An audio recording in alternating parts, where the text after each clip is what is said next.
Hello everyone, my name is Avinash Kumar Yadav and I welcome all of you to the official channel of Law Prep Tutorials. आज के इस video में हम बात करने वाले हैं about a very pressing social issue that is the problem of female feticide in India. इसके साथ साथ ही हम ये भी समझेंगे इंडिया में सेक्स डिटर्मिनेशन प्रोसीजर्स को लेकर के लॉ क्या है और किस तरीके से हमारा लॉ इसको प्रोहिबिट करने के लिए प्रोसीजर्स ले डाउन करता है। सबसे पहले हम बात करेंगे अबाउट अ रीसेंट केस जहां पर इस प्रॉब्लम को हाईलाइट किया जाता है by the honourable supreme court of India. The case is about a doctor जो कि इम्प्रॉपर रिकॉर्ड मेंटेनेंस की वजह से जिनको प्रोसिक्यूट किया जा रहा है और वो ये डिफेंस ले रहे हैं कि कुछ प्रोसीजरल प्रॉब्लम्स की वजह से वो रिकॉर्ड को मेंटेन नहीं कर पाए। सुप्रीम कोर्ट ऐसा कह रहे हैं कि किसी भी तरीके के इम्प्रॉपर रिकॉर्ड मेंटेनेंस के केस को लाइटली नहीं ट्रीट किया जा सकता और इस रूल को हम बहुत ही ज्यादा स्ट्रिक्टली इन्फोर्स करेंगे। अब कोर्ट का यह भी ओपिनियन है कि बहुत सारे मेडिकल प्रोफेशनल्स इस तरीके के रिकॉर्ड को मेंटेन नहीं करते और इसको एक्सक्यूज की तरह यूज करते हैं एक शील्ड बना करके सेक्स डिटर्मिनेशन प्रोसीजर्स को कैरी आउट करने के लिए।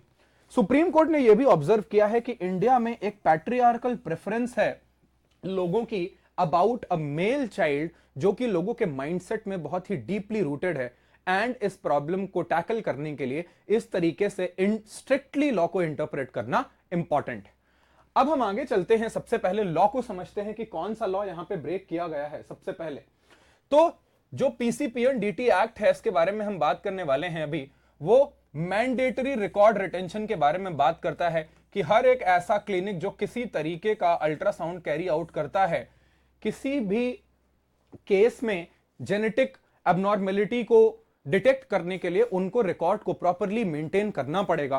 और अगर जहां पर किसी भी मेडिकल प्रोफेशनल के अगेंस्ट किसी तरीके की क्रिमिनल प्रोसीडिंग्स को इनिशिएट किया गया है तो उनको ये रिकॉर्ड जो है उनको केस के खत्म होने तक रखना होगा।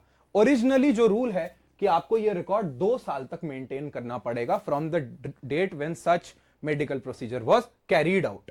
इसके साथ साथ ही अगर कोई मेडिकल प्रोफेशनल फेल कर जाता है या प्रिजर्व करने से इस तरीके के रिकॉर्ड को तो ये एक पनिशेबल ऑफेंस है लॉ के अंदर। इसके अलावा और भी लीगल प्रोसीजर्स हैं जिनके बारे में अभी हम आगे बात करने वाले हैं। अब यहां पे हम अगर देखते हैं सबसे पहले तो ये कोर प्रॉब्लम जो है वो हमारी सोसाइटी में एग्जिस्ट क्यों करती है, एज टू क्या सोशल रीजंस हैं कि लोगों की ऐसी प्रेफरेंस होती है कि वो मेल चाइल्ड ही चाहते हैं जिसकी वजह से फीमेल फीटिसाइड की प्रॉब्लम इंडिया में प्रेवेलेंट है। सबसे पहले अगर आप देखेंगे तो मेल चाइल्ड को हमेशा फैमिली की लेगेसी या फैमिली की लीनिएज के साथ एसोसिएट किया जाता है लोगों के द्वारा, जहां पर उनसे ये एक्सपेक्ट किया जाता है कि वो फैमिली के जनरेशंस को फर्दर करें और उनकी लेगेसी को कैरी ऑन करें। अपार्ट फ्रॉम दैट जो इनहेरिटेंस ट्रेडिशंस जो रहे हैं इंडिया में हिस्टोरिकली, तो लोगों का ऐसा माइंडसेट होता है कि male child is suppose to inherit the property जो कि पेरेंट्स की होगी। यह भी एक माइंडसेट रहता है लोगों का। अपार्ट फ्रॉम दैट किसी भी तरीके के रिलीजियस रिचुअल्स इस तरीके से बनाए गए हैं मेजरली जहां पे एक मेल चाइल्ड या सन एक्सपेक्टेड होता है रिलीजियस रिचुअल्स को परफॉर्म करने। अब इसके आगे अगर हम देखें तो काफी लोगों की ऐसी भी मेंटेलिटी या फिर धारणा रहती है कि पेरेंट्स जो होते हैं वो अपनी एल्डरली एज में जा करके अपने मेल चाइल्ड के ऊपर फाइनेंशियली डिपेंडेंट हो जाते हैं and along with that is the biggest reason that is हमारी सोसाइटी के अंदर जो डाउरी से रिलेटेड प्रॉब्लम है। हिस्टोरिकली अगर आप देखें तो जो भी फीमेल चाइल्ड के पेरेंट्स हैं उनको किसी ना किसी एक पॉइंट पे जा करके फीमेल चाइल्ड की शादी में डाउरी पे करना पड़ता है, जिसकी वजह से भी पेरेंट्स की जो प्रेफरेंस होती है वो इनहेरेंटली क्या होती है, मेल चिल्ड्रन को लेकर के होती है। इसके अलावा अगर हम देखें फीमेल फिटिसाइड अगर एक टर्म है तो वो क्या है, फीमेल फिटिसाइड एक प्रैक्टिस है जहां पे एक फीटस को सिर्फ इसलिए अबॉर्ट किया जाता है क्योंकि वो फीमेल है।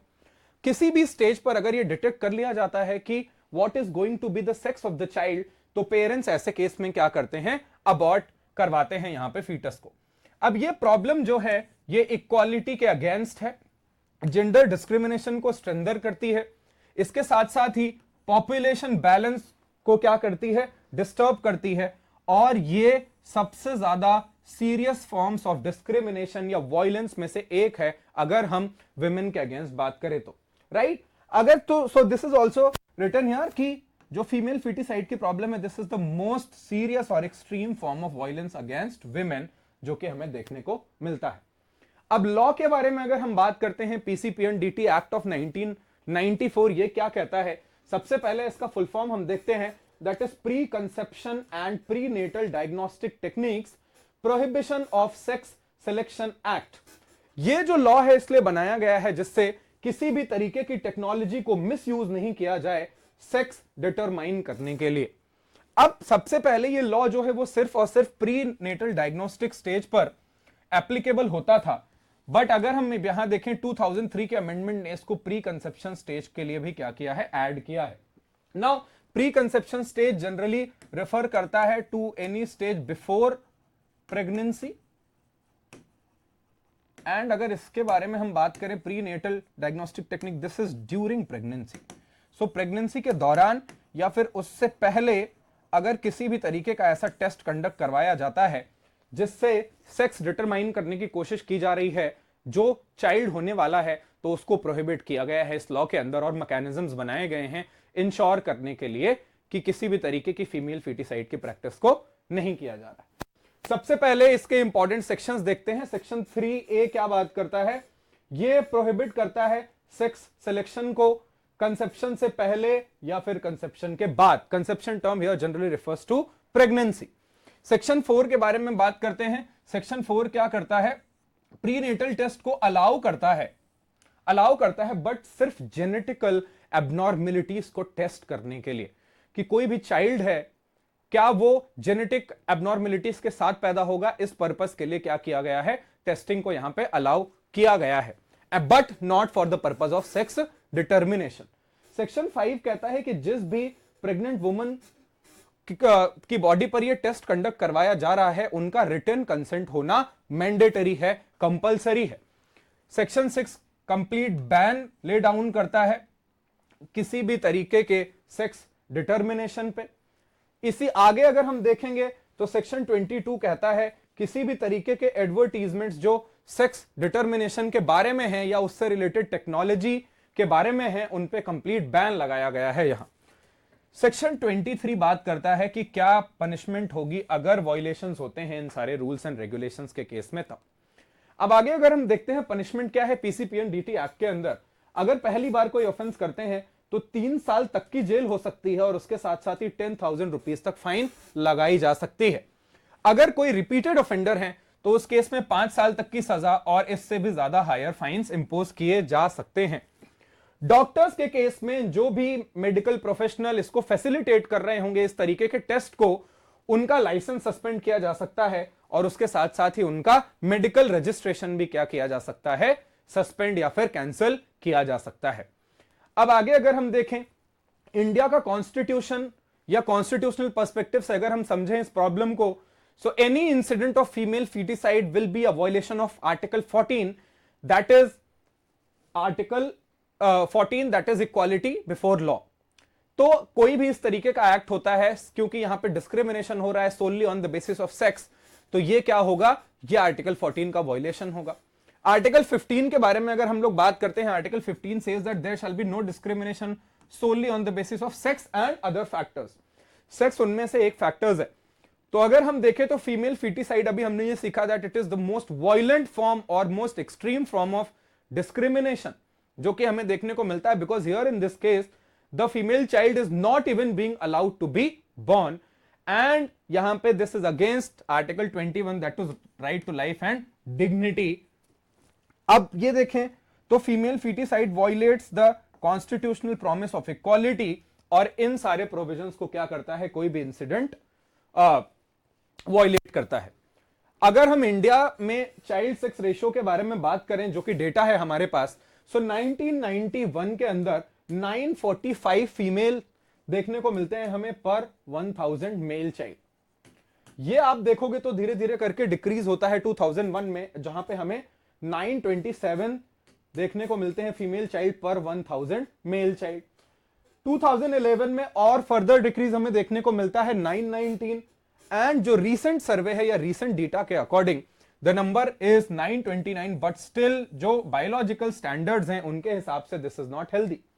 अगर हम देखें तो हमें यहां पे डिक्रीज देखने को मिलता है overall, which is an alarming sign, और जो कंटिन्यूअस डिक्लाइन हो रहा है वो यहां पे एक हिडन स्टोरी को पोर्ट्रे कर रहा है कि इस तरीके के सेक्स डिटर्मिनेशन प्रोसीजर्स को कैरी आउट किया जा रहा है। अब अगर हम देखें इस पे लैंडमार्क केसेस को लेकर के क्या क्या बातचीत हुई है लैंडमार्क केसेस में इस लॉ से related. So voluntary health association of Punjab versus union of India 2013 case के अंदर यह कहा गया है कि जो भी क्लिनिक्स किसी भी तरीके के अल्ट्रासाउंड या फिर सोनोग्राफी टेक्निक्स को यूज कर रहे हैं किसी तरीके की जेनेटिक एबनॉर्मेलिटी को डिटेक्ट करने के लिए इस तरीके के मेडिकल प्रोसीजर्स को कैरी आउट कर रहे हैं उनको रेगुलरली इंस्पेक्ट किया जाना चाहिए। कोई भी अनरजिस्टर्ड मशीन है तो उसको सीज किया जाना चाहिए। मॉनिटरिंग मैकेनिज्म स्ट्रांग होना चाहिए और अवेयरनेस कैंपेन्स चलाए जाने चाहिए सो दैट लोगों का माइंडसेट चेंज हो, जो कि कोर प्रॉब्लम है यहां पे। अब आगे देखें, there is another very important case that is that of Sabu Mathew George versus union of India 2015। यहां पे यह बात बताई गई है कि सुप्रीम कोर्ट ने गूगल, याहू या अदर इस तरीके के इंटरनेट प्लेटफॉर्म्स को ये डायरेक्टिव्स दिए हैं कि वो प्रोएक्टिवली सारे एडवर्टीजमेंट्स या स्पॉन्सर्ड कंटेंट को हटा दें जो कि भी किसी ऐसी टेक्निक या टेक्नोलॉजी के बारे में बात कर रहे हैं, राइट? जैसा हमने अभी सेक्शन 21 में भी देखा था कि इस बात को क्या किया गया है, प्रोहिबिट किया गया है। अब देखें तो इनका ऑब्लिगेशन है ऐसे प्लेटफॉर्म्स का कि वो इस तरीके के एड्स को रिमूव करें। इसके साथ साथ ही टेक डाउन विंडो या टाइम दिया गया है। अगर किसी तरीके की कंप्लेंट फाइल करी जाती है, किसी भी प्लेटफॉर्म पे ऐसा कंटेंट एक्सेसिबल या अवेलेबल है, तो उसको 36 आवर्स के अंदर क्या करना होगा, उसको रिमूव करना होगा। एंड यहां पर जो सर्च इंजन हैं उनको इस तरीके के किसी भी सर्च रिक्वेस्ट को ऑटोमेटिकली ब्लॉक करने के लिए भी डायरेक्ट किया गया है। सो this is a very important case जो कि अवेयरनेस से रिलेटेड है कि लोगों के बीच में किसी तरीके की ऐसी इंफॉर्मेशन नहीं पहुंचनी चाहिए जिससे वो इन सारी टेक्नोलॉजीज को लेकर के अवेयर हो जिनका मिस यूज किया जा सकता है। देन एक बहुत इंपॉर्टेंट केस है दैट इज सुओमोटो कॉग्निजेंस जो कि लिया गया यहां पर वर्सेस स्टेट ऑफ गुजरात। यहां पे अगर हम लोग देखते हैं ये एक बहुत ही इंपॉर्टेंट मैकेनिज्म है जहां पे इस चीज के बारे में बात करी गई है कि मेडिकल प्रोफेशनल्स को क्या करना है, मेडिकल प्रोफेशनल्स को रिकॉर्ड्स मेंटेन करने हैं। अगर ये रिकॉर्ड्स मेंटेन करने में फेल कर जाते हैं तो यहां पर ये जो है एक क्रिमिनली पनिशेबल ऑफेंस होगा और बर्डन ऑफ प्रूफ जो होगा वहां पे इस केस के अंदर that is going to be on medical professional, right? तो ये जो है रीसेंट केस से कहीं ना कहीं रिलेटेड है ये केस। एंड ओवरऑल हमें ऐसे मैकेनिज्म्स बनाने पड़ेंगे ये इंश्योर करने के लिए कि records are properly maintained so that there is a transparency जहां पे भी इस तरीके के टेस्ट कैरी आउट किए जा रहे हैं। सोशल कॉन्सिक्वेंसेस क्या होंगे अगर जो फीमेल पॉपुलेशन डिक्लाइन करती रही? तो this will lead to increase in human trafficking, forced marriages ज्यादा होंगी, ब्राइड बाइंग जैसी सोशल इविल जो ऐसी प्रैक्टिसेस हैं वो भी क्या होंगी, बढ़ेंगी। विमेन के अगेंस्ट क्राइम इंक्रीज होगा और इससे ओवरऑल हमें क्या देखने को मिलेगा, सोसाइटी में इंस्टेबिलिटी देखने के लिए मिलेगी। So these are the problems that we will come across अगर इस तरीके से ही फीमेल पॉपुलेशन डिक्लाइन होती रही तो। अब सुप्रीम कोर्ट का एक ये भी बहुत इंपॉर्टेंट ऑब्जर्वेशन आया है कि इस तरीके की सिस्टमैटिक प्रॉब्लम जो हमारी सोसाइटी में प्रेवलेंट है, इसको टैकल करने के लिए लॉ या लीगल मैकेनिज्म्स ही सिर्फ इनफ नहीं है और उसके साथ साथ ही जो चेंज आएगा वो लोगों की या सोसाइटी के माइंडसेट से आएगा। लॉ सिर्फ पनिश कर सकता है, लॉ लोगों के माइंडसेट को चेंज नहीं कर सकता। इसलिए इंपॉर्टेंट यह है कि जेंडर सेंसिटिव एजुकेशन जो है वो प्रोवाइड किया जाना चाहिए, डाउरी जैसी इविल प्रैक्टिसेस को खत्म किया जाना चाहिए, विमेन को एम्पावर करना चाहिए और equal inheritance right should be given to women. ये कुछ ऐसे मेजर्स हैं जिनके थ्रू हम इंश्योर कर सकते हैं कि हमारी सोसाइटी का माइंडसेट चेंज होगा and they will be equally acceptable of female children as well. अब ओवरऑल जो हमारा यहां पे कंक्लूजन है वो ये है कि इंडिया का इस मैकेनिज्म या इस डिस्कोर्स से रिलेटेड काफी स्ट्रिक्ट लॉज हैं, बट इसमें इंप्लीमेंटेशन में काफी चैलेंजेस आते हैं और उससे भी ज्यादा बड़ा चैलेंज जो हमें देखने को मिलता है दैट इज सोशल माइंडसेट या लोगों का जो माइंडसेट है। सो basically saving a girl child is not just a legal duty, it is also a constitutional and moral duty that all of us should keep in our minds and we should always work towards changing the mindset of people जो इस तरीके से सोचते हैं। इसके साथ साथ ही one final question that all of you have to answer is क्या जो strict पनिशमेंट है सिर्फ वो क्या फीमेल फीटिसाइड जैसी इविल प्रैक्टिसेस को एंड कर सकती है, या फिर हमें डीपर सोशल रिफॉर्म लाने की जरूरत है अगर हम इस तरीके की किसी प्रॉब्लम के साथ फाइट करना चाहते हैं तो? Please let me know your thoughts on this in the comment box.